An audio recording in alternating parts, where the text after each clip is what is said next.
Donc, qu'est-ce que c'est déjà? Bah tu vas voir.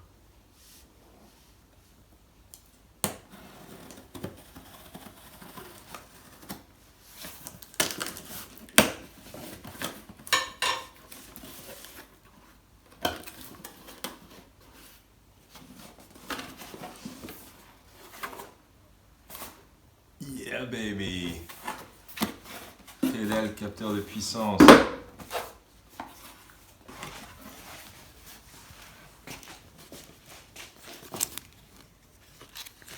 Ouvre le truc. Voilà. Donc c'est celle-là en fait. Il n'y en a qu'une qui fait le capteur. Ouais, celle-ci. Eh bien ça vaut 445 €.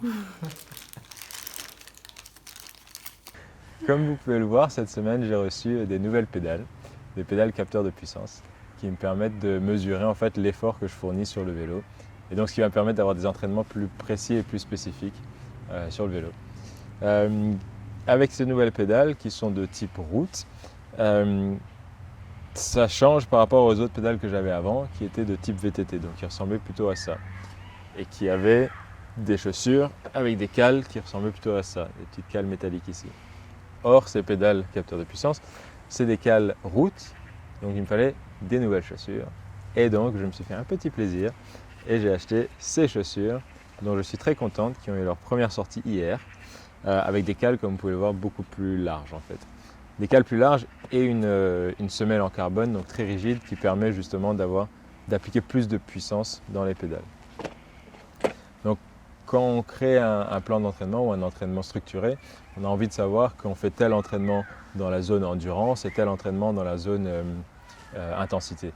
Et pour ça, il faut avoir certaines données. En course à pied, c'est la vitesse et le rythme cardiaque. Et en vélo, c'est la puissance et le rythme cardiaque.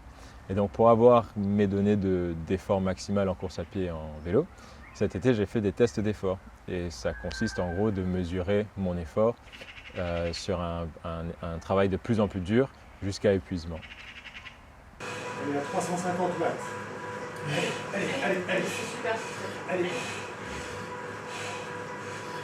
Allez, encore 30 secondes. Allez, 30 secondes.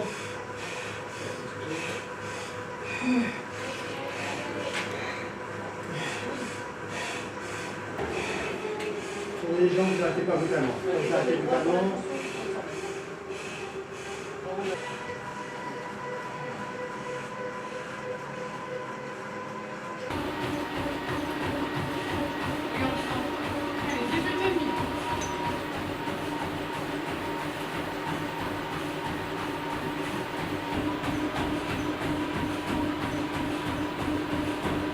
Regardez pas la terre. Ça va encore les jambes? Ça devient dur? Allez, on va boucler ce palier là.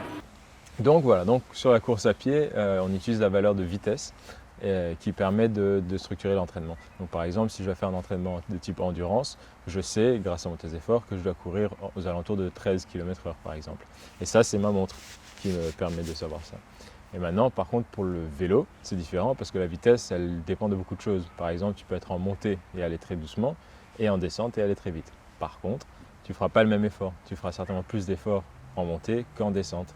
Et donc, pour avoir un outil, une valeur plus sûre, on a la puissance.